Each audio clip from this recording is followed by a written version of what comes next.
Welcome to the House of Life Dialogues, a podcast for the brave, the visionary, and those building sacred lives in a modern world.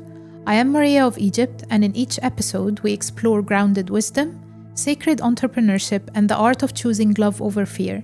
This is not a performance, it's a remembering. Welcome to today's episode. Today we're going to talk about building a sacred team and culture. So what does it really mean to build a sacred team? And why do you really need a sacred team? Let's dive into this. In our new venture, we are creating Vive House of Life. And I started hunting for talent through just ads, like job ads. And there would be a lot of filtration process through like the CV, through, interviews, things like that. But one of the main things that I have to go through within me is the frequency and the alignment. Just over the past few weeks, I had to go through tens of interviews. I met lots of amazing people with great experiences, very full-on CVs from all walks of life.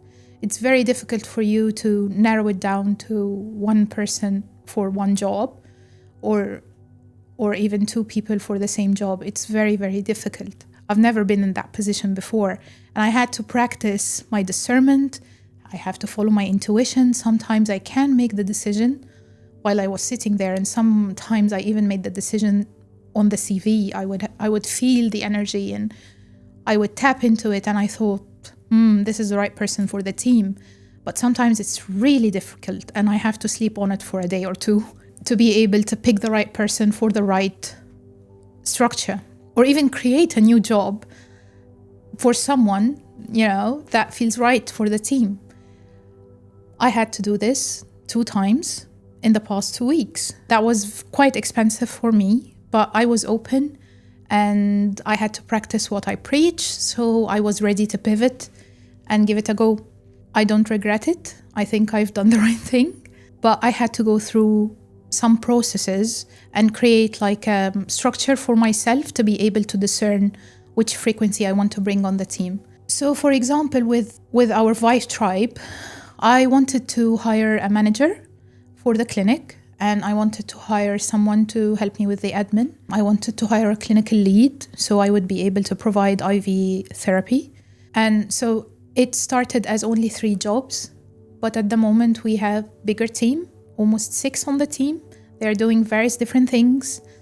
The energy in the room is really amazing. It doesn't feel like a boss and team members. It feels like co-creation. I like how we circle and we sit and we think and we brainstorm and we come up with great ideas. Everyone put their best into the team, into the meeting, and we all work as a family. So I don't call it the team, I call it the Vive tribe.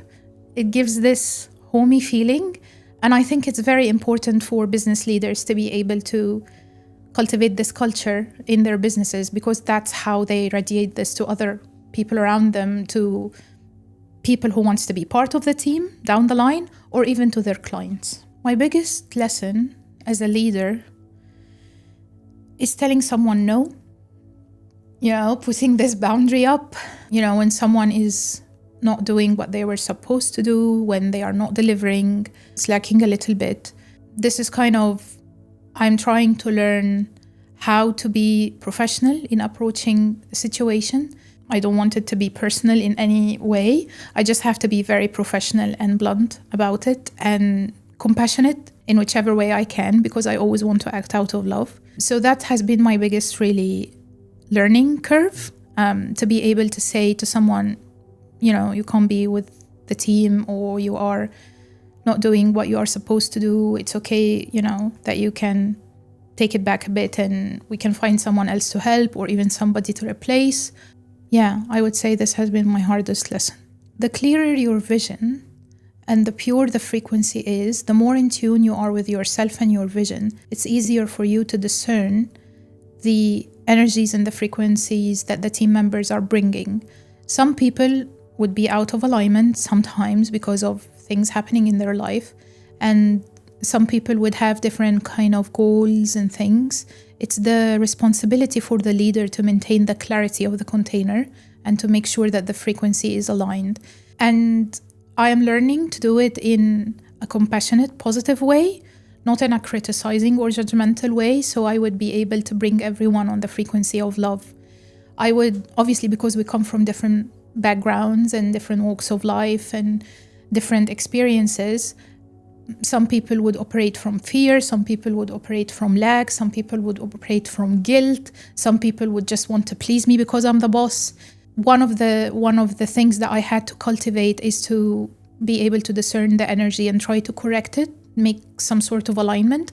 And if the other team member is happy to align with the vision, that's fine. If they can't, that's fine too. They can, step back. One of the things that helped me, and I think it's a nice tip that I can share with everyone, is when you are trying to correct someone or when you're trying to manage your team, don't see it as you come from a superior kind of way.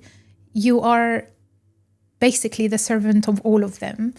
You're the one who is putting them all into one container in alignment for their best and yours as well. If they are doing their job in the best way they can, they would feel so fulfilled and appreciated by you, so they would give you better results on the long run. So one of the main things that you have to cultivate is how to talk to people with compassion and putting their needs and their effort your priority. You have to appreciate what they're doing for you, and you have to be very aware of their needs. Being a leader is not a superior position, it's actually a service position. You are there to make everyone satisfied and make sure that everyone is authentic in what they are doing. So you have to cultivate the skill within yourself as a leader, whether it's a new thing for you or whether you are taking on entrepreneurship. It's one of the main things that makes you stand out and makes people want to collaborate with you in many projects. So to wrap up, before you hire a team member, make sure that you are in alignment with yourself, you are clear about your vision, you are clear about which energy you want to bring into your business and who are the people that are aligned with this energy, or whether you see something in them and you can work it out. You have to be quite confident into your alignment and your authenticity so you can attract the same people that carry the same frequency. Your body is your temple, your vision is sacred, and your courage to live it, that's what builds a house of life. I am Maria of Egypt. Until next time, walk boldly, live wisely, and choose love.